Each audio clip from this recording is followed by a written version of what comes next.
Nuk e di tash më kujtohet sakt se s'ka rëndësi, i ka pas sa pare ndoj, ka pas ta,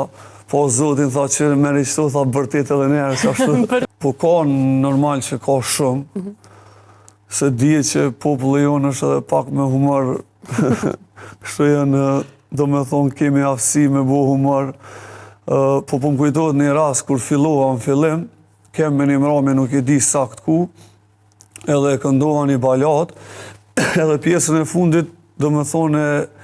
e këndova oktavën nalt. Edhe po vjen një person,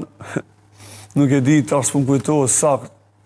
se s'ka rëndësi, i ka pas sa pare ndoj, ka pas ta, po zotin tha që meri qëto, tha bërtet edhe njerë, që ashtu. Unë e këndova një pjesë, një balat, edhe në fund e buna me oktavë, do me thonë nalt.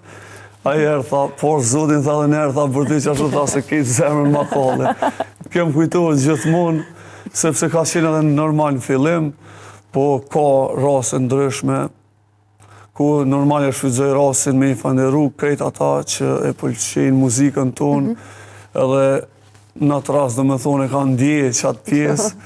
edhe e ka kërku me a përsërit prapë. Po njihet në përgjithësi Buraku për këto notat e larta, apo jo, ka shumë artista që mundën me imbri këto nota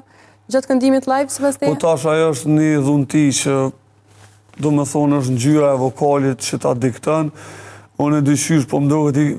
i ku mësu edhe publikun që ashtu, edhe kur kënej në erë ma poshtë, po më dohet që realisht e ku marrë vetën qafë. Sepse me këndu nalt është pak e vështirë, do me thonë, do të me dhonë ma shumë energji, po unë e bëj me shumë qef, dyqysh edhe vetën nuk e shën regull kur nuk e dho maksimumin